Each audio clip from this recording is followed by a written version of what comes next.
नमस्कार दोस्तों, स्वागत है आपका हमारे चैनल केपीएस न्यूज में, जहां हम आपके लिए लाते हैं देश और दुनिया की 10 बड़ी और आपके काम की खबरें। दोस्तों, आज की बड़ी खबरों में आप सभी के लिए सरकार की तरफ से बड़ी खबर। जी हां, मोदी सरकार हर व्यक्ति को देगी 1.30 लाख रुपए। 31 दिसंबर तक बंद रहेंगे स्कूल कॉलेज, लागू हुआ नया नियम। जानेंगे इस खबर को विस्तार से। दोस्तों, अभी सरकार की तरफ से एक बार फिर से लॉकडाउन को लेकर बड़ी खबर है। सरकार अब हर व्यक्ति को 1,30,000 रुपए देने जा रही है। जानेंगे क्या है पूरी खबर, तो वीडियो में अंत तक बने रहिएगा। इसी के साथ अगली बड़ी खबर, दोबारा लॉकडाउन से आफत, नई मुसीबत के लिए तैयार देश, लागू होगा नया नियम। जानेंगे इस खबर को विस्तार से। दोस्तों, सरकार की तरफ से लॉकडाउन को लेकर नया नियम लागू होने जा रहा है। जानेंगे क्या पड़ेगा आप पर असर, तो वीडियो में अंत तक बने रहिएगा। इसी के साथ अगली बड़ी खबर, बेरोजगारी भत्ता योजना के तहत 11,64,600 रुपए की राशि हुई वितरित, आपको मिली की नहीं। जानेंगे इस खबर को विस्तार से। दोस्तों, अगर आप भी बेरोजगार हैं, बेरोजगारी भत्ता योजना का लाभ लेते हैं, तो आपके लिए बड़ी खुशखबरी की खबर है। इसी के साथ रोजाना 2 रुपए जोड़कर हर साल पाए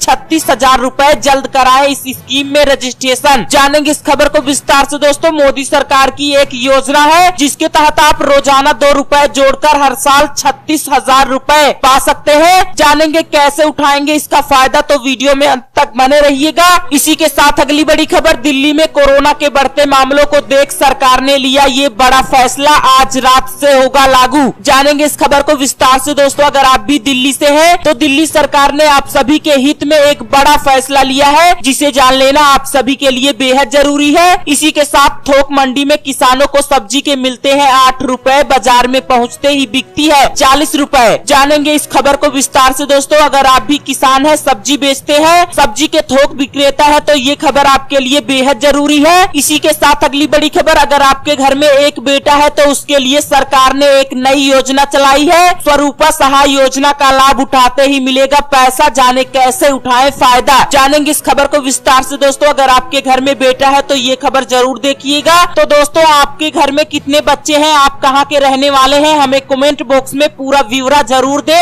इसी के साथ अगली बड़ी खबर, बिहार में बगैर मास्क पकड़े गए तो जब्त होंगे वाहन, कोविड को लेकर 15 दिन का अलर्ट जारी, कल से विशेष अभियान शुरू। जानेंगे इस खबर को विस्तार से। दोस्तों, बिहार वालों के लिए सरकार की तरफ से बिहार में एक नया नियम लागू करने को लेकर एक बड़ी खबर आ रही है। अभी हम इसके बारे में पूरी जानकारी आपको बताएंगे। इसी के साथ यदि नहीं किया मतदान, तो बैंक अकाउंट से कटेंगे 350 रुपए, जाने पूरी खबर। जानेंगे इस खबर को विस्तार से। दोस्तों, अगर आप भी चुनाव के दौरान वोट यानी कि मतदान नहीं किया, तो आपके खाते से 350 रुपए काट लिए जाएंगे। हैरान कर देने वाली खबर सामने आई है। अभी हम इसके बारे में पूरी रिपोर्ट आपको बताएंगे। इसी के साथ किसानों के लिए भी बड़ी खबर है। प्रधानमंत्री फसल बीमा योजना के तहत रबी फसल का बीमा करवाने के लिए किसान जल्द करवाए पंजीकरण, वरना नहीं मिलेगा फायदा। जानेंगे इस खबर को विस्तार से। दोस्तों, किसान है तो ये खबर जरूर देखिएगा। इसी के साथ कर्मचारियों पर बड़ी खबर, महंगाई भत्ते को लेकर आ रही है। इसी के साथ 2 साल तक मोदी सरकार भरेगी आपका पीएफ, जानिए किसे मिलेगा फायदा। जानेंगे इस खबर को विस्तार से। दोस्तों, पीएफ खाता धारकों के लिए भी बड़ी खुशखबरी की खबर आ रही है। इसी के साथ रेल यात्रियों के लिए जरूरी खबर, 27 नवंबर तक कैंसिल हुई ये सभी ट्रेनें, यहाँ देखे पूरी लिस्ट। जानेंगे इस खबर को विस्तार से। दोस्तों, अगर आपने भी ट्रेन का टिकट बुक कर लिया है, तो ये खबर जानना आप सभी के लिए बेहद जरूरी है, क्योंकि रेलवे ने कई ट्रेनों को रद्द कर दिया है। अभी हम इसके बारे में आपको पूरी रिपोर्ट बताएंगे। इसी के साथ मौसम विभाग की तरफ से एक बड़ी खबर आ रही है, और भी तमाम बड़ी खबरें हैं जो आपके काम की हो सकती हैं। तो आपसे निवेदन है कि वीडियो को पूरा जरूर देखना। दोस्तों, वीडियो को लाइक करके हमारे चैनल को सब्सक्राइब करके ऑल नोटिफिकेशन घंटी बटन को जरूर से दबा दे। अब बढ़ते हैं फटाफट खबरों की तरफ। पहली बड़ी खबर, थोक मंडी में किसानों को सब्जी के मिलते हैं 8 रुपए, बाजार में पहुंचते ही बिकती है 40 रुपए। जी हाँ, आपको बता दें कि देश भर में जिस पत्ता गोभी, बैगन और लौकी के किसान को 8 रुपए मिलते हैं, वह बाजार में पहुंचते ही 30 से 40 रुपए किलो के भाव पर बिकती है। यही हाल फूल गोभी, गिलकी और भिंडी के है। थोक मंडी और फुटकर बाजारों में भाव में जमीन आसमान का अंतर है। बिचौलियों को कई गुना फायदा पहुँचता है, तो ग्राहकों की जेब खाली हो रही है, जबकि किसानों के हाथ कुछ नहीं लगता है। देश भर में यही स्थिति बनी हुई है। ऐसे में सरकार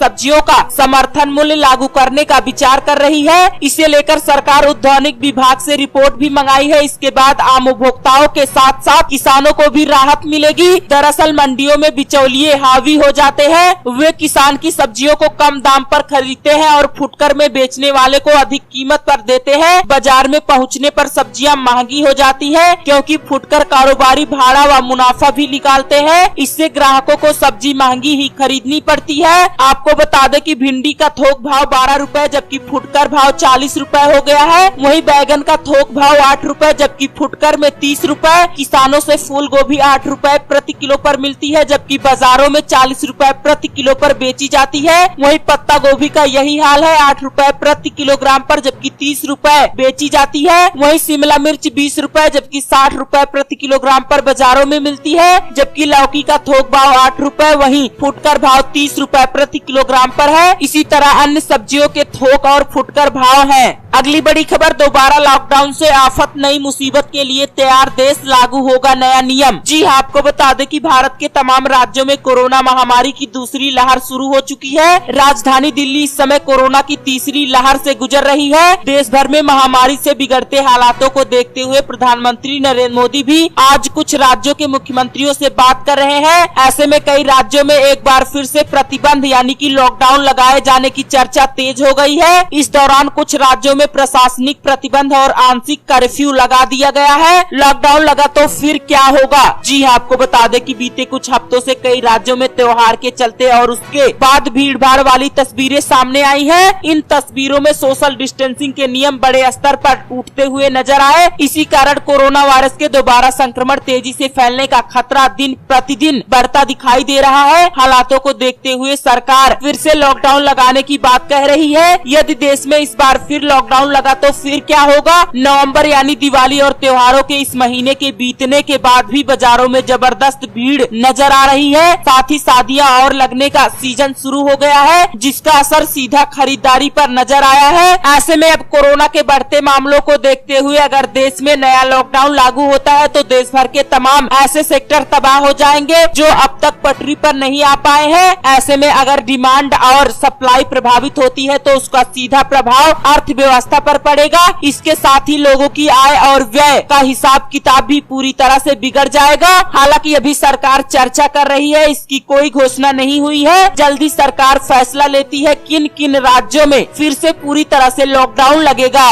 वहीं अगली बड़ी खबर, दिल्ली में कोरोना के बढ़ते मामलों को देख सरकार ने लिया ये बड़ा फैसला, आज रात से होगा लागू। जी आपको बता दें कि दिल्ली से गाजियाबाद आने वाले सभी मार्गों पर विशेष जांच अभियान चलाया जा रहा है। बरेली के फतेहगंज पश्चिम में झुमका चौराहे पर मोबाइल मेडिकल यूनिट तैयार की गई है। दिल्ली की तरफ से आने वाले प्राइवेट वाहन सवार, बीमार और 50 साल से अधिक उम्र के लोगों की एंटीजन किट से जाँच हो रही है। कोविड अस्पताल में पहली वरीयता सैंपलिंग का आदेश दिया गया है। शाहजहांपुर में दिल्ली से आने वाले की कोरोना संक्रमण जांच के लिए टीमों को अलर्ट किया गया है। अगर हालत खराब होते हैं तो दिल्ली से आने वाले को होम आइसोलेट किया जाएगा। बदायूं में रोडवेज बस अड्डे पर अगर यात्री थर्मल स्क्रीनिंग में संदिग्ध पाया जाता है तो तत्काल उसकी किट से कोरोना की जाँच होगी और अगर कोरोना पॉजिटिव निकलता है तो उसे क्वारंटीन करने के साथ ही उपचार दिया जाएगा। वहीं प्रयागराज में दिल्ली से आने वाले लोगों की जाँच के लिए स्वास्थ्य विभाग की ओर से अलग टीम का गठन किया गया है। यह भी कहा गया है कि बगैर जांच किसी को हर शहर में प्रवेश नहीं करने दिया जाएगा। राज्य में आने वालों को कोरोना की रिपोर्ट दिखानी होगी, तभी राज्य में प्रवेश दिया जाएगा। वहीं यूपी के बरेली में तो प्रशासन ने अस्थायी बंदिशों से अपील की है कि अगर कोई दिल्ली से आए तो उसकी सूचना कंट्रोल रूम में दे। देखते हैं दिल्ली वालों को लेकर क्या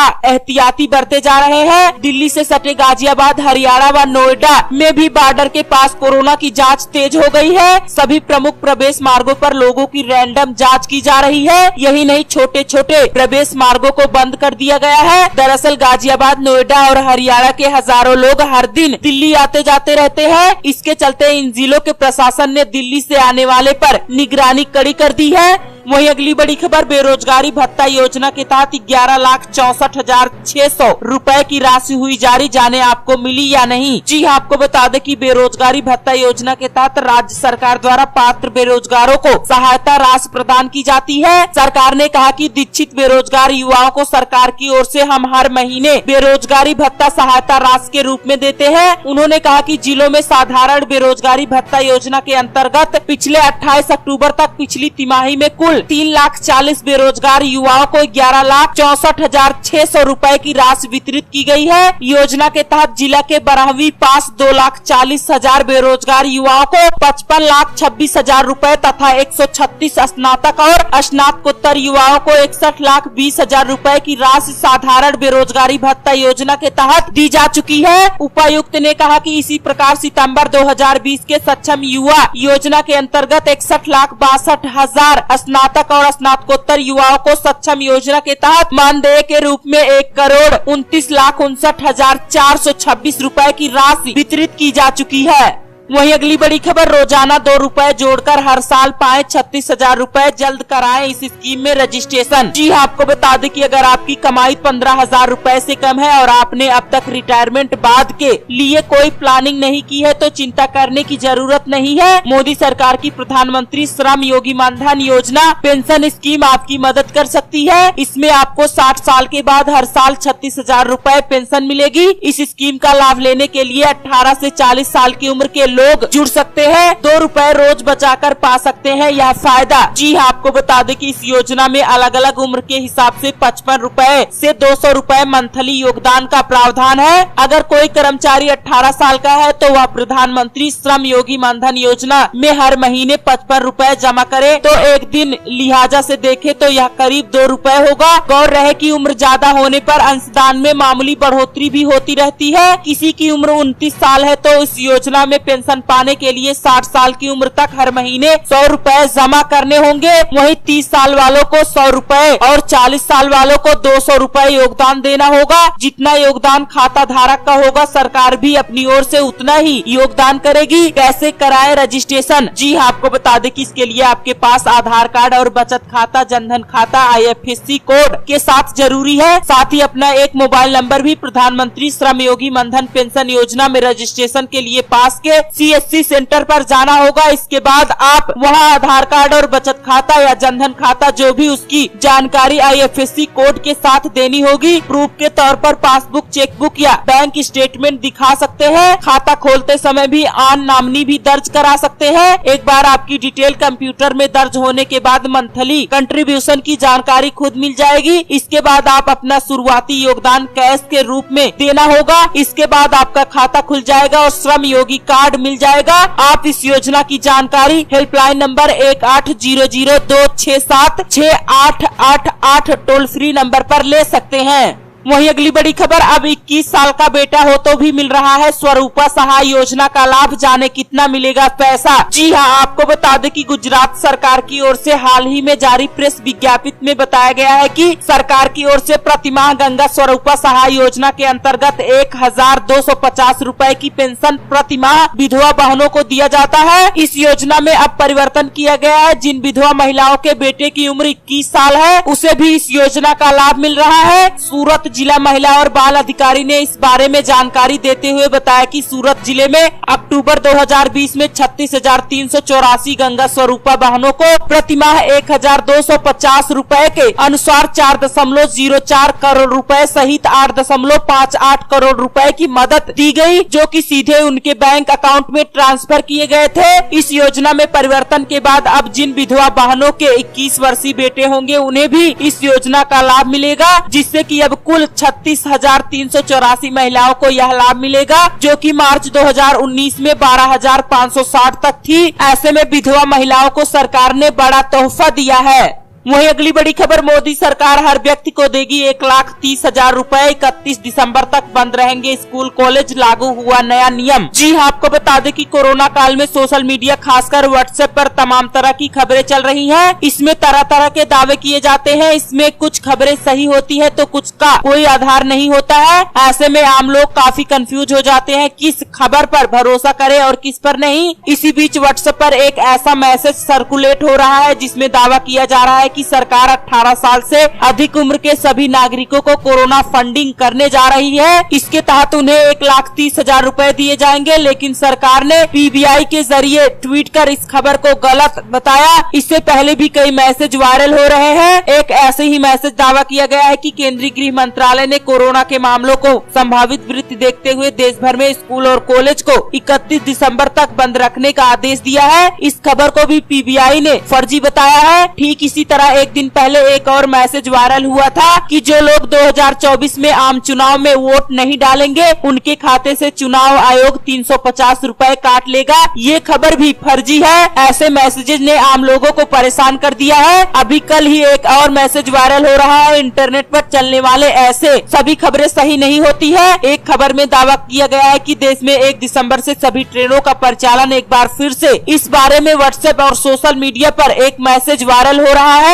ऐसे में पीबीआई फैक्ट ने चेक करके इसे फर्जी बताया है। ऐसे में इन मैसेजेस से दोस्तों दूर रहें। वहीं अगली बड़ी खबर, बिहार में बगैर मास्क पकड़े गए तो जब्त होंगे वाहन। कोविड-19 को लेकर 15 दिन का अलर्ट, कल से विशेष अभियान शुरू। जी हाँ, आपको बता दें कि अन्य प्रदेशों में बढ़ते कोरोना संक्रमण को लेकर बिहार सरकार अलर्ट मोड पे आई है। सरकार ने सभी डीएम एसपी को प्रदेश में 15 दिनों का विशेष अभियान प्रारंभ करने के निर्देश दिए हैं। अभियान के दौरान कोरोना गाइडलाइन का पालन सुनिश्चित कराया जाएगा। अभियान के दौरान वाहन चालकों के साथ ही दुकानदारों पर प्रशासन की विशेष निगाहें रहेंगी। मंगलवार से मास्क जांच अभियान भी प्रारंभ हो जाएगा। मंगलवार को क्राइसिस मैनेजमेंट समूह की बैठक कर प्रदेश में कोरोना के हालात का जायजा लिया गया। वीडियो कॉन्फ्रेंसिंग के जरिए बैठक में सभी जिलों के डीएम एसपी के साथ ही स्वास्थ्य विभाग के आला अधिकारियों भी मौजूद रहे। मुख्य सचिव ने दूसरे राज्यों में कोरोना के लगातार बढ़ते मामलों का हवाला दिया। उन्होंने कहा कि बिहार में ऐसे हालात उत्पन्न न हो सके, इसके लिए सख्त कदम उठाना आवश्यक है। बिहार में कोरोना टेस्ट की संख्या भी बढ़ाई जाएगी। मुख्य सचिव ने प्रशासनिक अमले को अगले 15 दिनों तक अलर्ट मोड पर रहने के निर्देश दिए हैं। लिहाजा सरकार ने एहतियातन नए सिरे से कोरोना के खिलाफ ड्राइव चलाने का फैसला लिया है। जो भी बिना मास्क पहने पकड़ा जाएगा उसे 2,000 रुपए का जुर्माना देना होगा। गाड़ी चलाते हुए अगर मास्क नहीं पहना है तो आपकी गाड़ी भी जब्त कर ली जाएगी। दुकानदारों पर यही नियम लागू होगा। वहीं अगली बड़ी खबर, 2 साल तक मोदी सरकार भरेगी आपका पीएफ, जानिए किसको मिलेगा फायदा। जी हाँ, आपको बता दें कि कोरोना काल में लोगों को राहत देने के लिए सरकार ने कई तरह की योजनाएं शुरू की है। सरकार ने चौथे राहत पैकेज में आत्मनिर्भर भारत रोजगार योजना की शुरुआत की है। कर्मचारियों और रोजगार को प्रोत्साहन देने के लिए सरकार ने इस योजना की शुरुआत की है। सरकार ने बताया कि इस स्कीम को 1 अक्टूबर 2020 को लागू माना जाएगा और यह योजना 30 जून 2021 तक रहेगी कि लोगों को मिलेगा फायदा। जी हाँ, आपको बता दें कि इस योजना का मकसद नए रोजगार को प्रोत्साहन देना है। इसके तहत जो कंपनियां नए लोगों को रोजगार दे रही हैं, यानी जो पहले ईपीएफओ में कवर, उन्हें इसका फायदा मिलेगा। मंथली 15,000 रुपए से कम सैलरी वाले या 1 मार्च 2020 से लेकर 31 सितंबर 2020 के बीच नौकरी गंवाने वाले लोगों को इसका फायदा मिलेगा। पीएफ का पैसा देगी सरकार। 2 साल तक पूरा 24% हिस्सा सरकार देगी। वहीं अगली बड़ी खबर, रेल यात्रियों के लिए जरूरी खबर, 28 नवंबर तक कैंसिल हुई ये सभी ट्रेनें। यहाँ देखे पूरी लिस्ट। जी हाँ, आपको बता दें कि रेल यात्रियों के लिए जरूरी खबर है। भारतीय रेलवे ने 28 नवंबर तक के लिए कई ट्रेनों को रद्द कर दिया है। लिहाजा आप भी अगर कहीं जाने का प्लान बना रहे हैं तो या फिर टिकट करा लिए हैं तो अपनी ट्रेन का स्टेटस जरूर चेक कर ले। दरअसल उत्तर रेलवे के मुरादाबाद मंडल पर लक्सर हरिद्वार रेल सेक्शन पर फुट ओवर ब्रिज तथा गर्डर से संबंधित जारी कामों की वजह से ट्रेन ट्रैफिक को ब्लॉक कर कई गाड़ियों को रद्द कर दिया गया है। रद्द ट्रेनों में नई दिल्ली देहरादून नई दिल्ली शताब्दी एक्सप्रेस भी शामिल है। जी हाँ, आपको बता दें कि ट्रेन संख्या 02017 वहीं 02018 नई दिल्ली देहरादून नई दिल्ली शताब्दी एक्सप्रेस सोशल दिनांक 27 अक्टूबर को रद्द रहेगी। वहीं काठगोदाम देहरादून काठगोदाम एक्सप्रेस भी रद्द रहेगी, जबकि बाड़मेर ऋषभकेश बाड़मेर एक्सप्रेस भी रद्द रहेगी। वहीं प्रयागराज देहरादून एक्सप्रेस स्पेशल भी रद्द रहेगी, जबकि ट्रेन संख्या 0 4114 देहरादून प्रयागराज एक्सप्रेस स्पेशल पूरी तरह से रद्द रहेगी। अगली बड़ी खबर, प्रधानमंत्री फसल बीमा योजना के तहत रबी फसलों का बीमा करवाने के लिए किसान जल्द करवाएं पंजीकरण। जी हाँ, आपको बता दें कि प्रधानमंत्री फसल बीमा योजना एक देश एक योजना के अंतर्गत इस नई योजना को बनाया गया है। सभी योजनाओं की समीक्षा कर अच्छे फीचर शामिल कर किसान हित में और नए फीचर जोड़कर यह फसल बीमा योजना बनाई गई है। इस प्रकार यह योजना पुरानी किसी भी योजनाओं से किसान हित में बेहतर है। प्रधानमंत्री फसल बीमा योजना में 30,000 सम एसोर्ट पर 22% एक्चुरियल प्रीमियम वाले किसान मात्र 6,000 रूपए प्रीमियम देता है और सरकार 6,000 रूपए प्रति प्रीमियम देगी। 7% नुकसान की दशा में किसानों को 30,000 रूपए की पूरी दावा राशि प्राप्त होगी। अगर किसी किसान का प्रीमियम 900 रूपए से कम होकर 600 रूपए तो दावा 15,000 रूपए के स्थान पर 30,000 रूपए दिया जाएगा। ओला, जल भराव, लैंड स्लाइड जैसी आपदाओं को स्थानीय आपदा माना जाएगा।